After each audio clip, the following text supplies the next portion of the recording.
So I got this Treadwall M4 Pro used. Thought I got a pretty good deal. And learned the lesson that just like a used car, you should really check everything out before you buy it. So none of the three most important parts of the wall worked once I got it back and got it set up. So I want to talk a little bit about how I was able to fix two of those issues.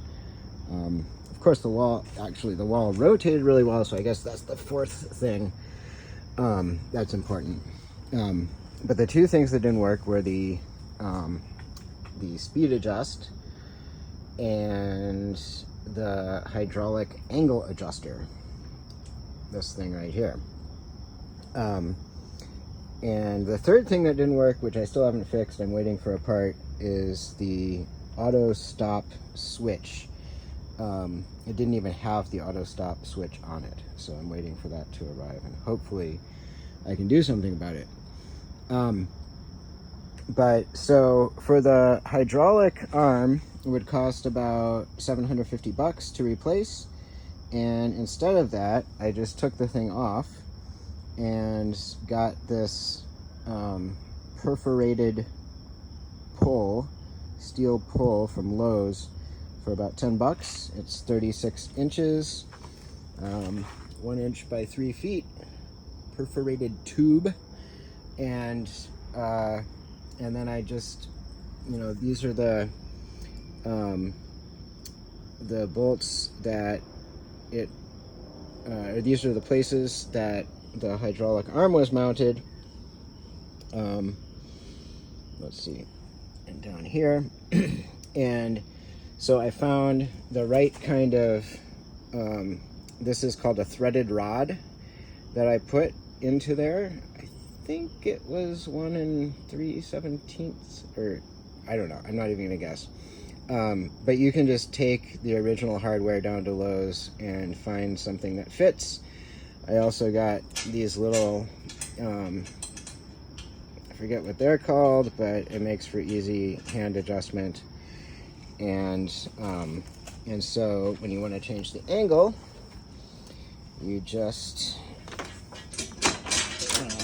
release it a little bit, pop this guy off, and bring it down to find your new angle.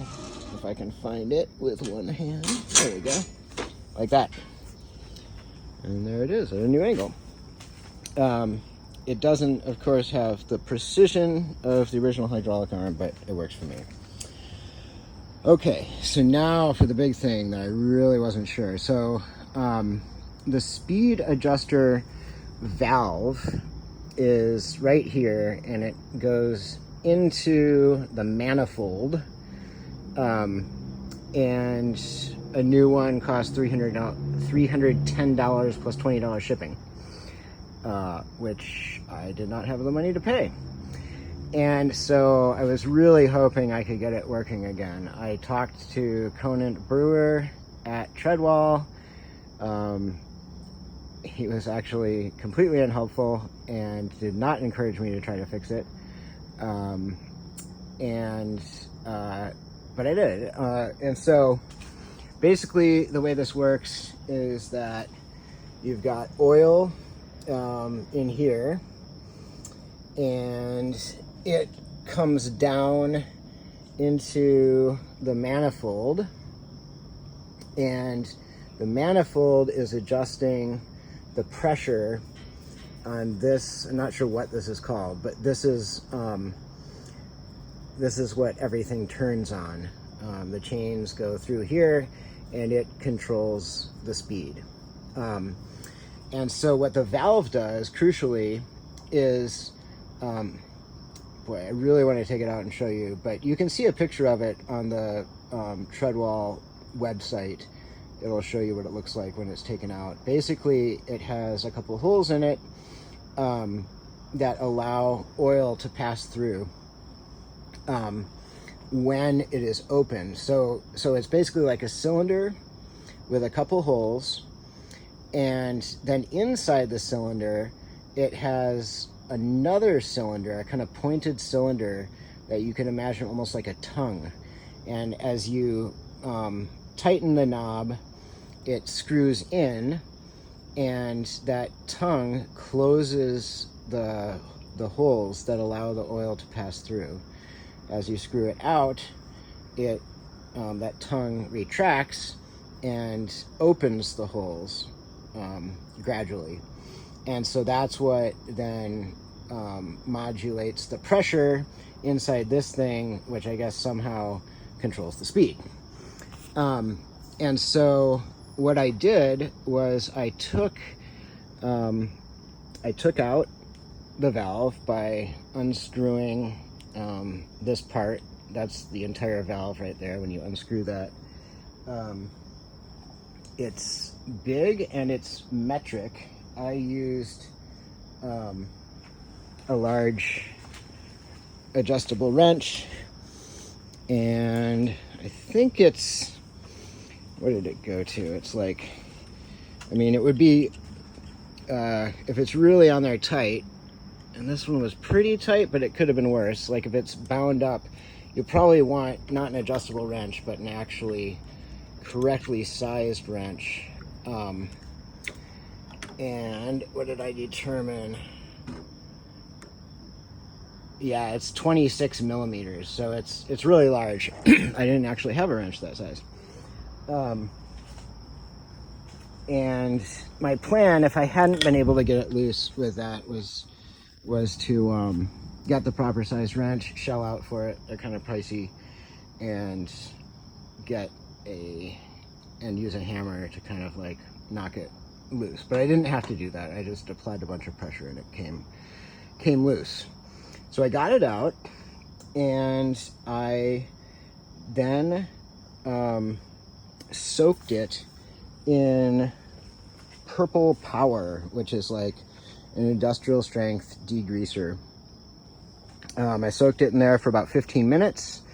Then I used this little thing, which is, I guess, designed to clean out phone speakers. But I used this to kind of like get into that kind of tongue and cylinder section and just kind of like agitate the Purple Power through it. The Purple Power doesn't need to be diluted for machine parts, so it's really strong stuff. And then I, oh yeah, first of all, like once you open this up, the oil that's in here and in this whole system starts to come out. So I put a basin underneath and I caught all of this oil, which is pretty brown and gunky looking. And you know, this is a 2007 machine, so 17 years old, and I doubt the oil had ever been changed. So that came out. I used a bunch of paper towels to kind of like wipe things off. And you know, you tilt it all the way back to the steepest angle, and it's kind of tilted down, helps the oil flow out. I did discover once I went to refill the oil that there was still maybe about 1/6 of the oil left in whatever that's called, the oil thing. So it didn't all get out, but a good portion of it got out. And that took maybe like 15 minutes to just kind of like gradually drain out. Then I took some White Lightning, which is a degreaser, not industrial strength, and I sprayed it in there, and I just kind of like saturated the area. I again used this thing to kind of like rub it around, but I don't think that really did anything because it's basically just an empty cylinder space with some holes in it. And I also, at the advice of like someone on Reddit talking about pressure control valve, flow control valves on heating systems, I also gave it some wax with this guy, which supposedly was, you know, this is a rubber hammer, which could like dislodge gunk. I have no idea if that helped, but I did it. And then after, then I went back to the valve that I had in a basin soaking in the purple power stuff, and rinsed it off really well with water in the sink and let it dry. And then I came back here and I filled an old spray bottle that, you know, was once upon a time used for multi-surface cleaner, then was used for Windex, rinsed it out thoroughly, just filled it with water. And I just like drenched that space, just spraying it in. And you know, you spray it in and then it all just pours out again. And I did that for maybe like 5 minutes to make sure it was completely cleared out, with rinsed out, get all that white lightning out of there.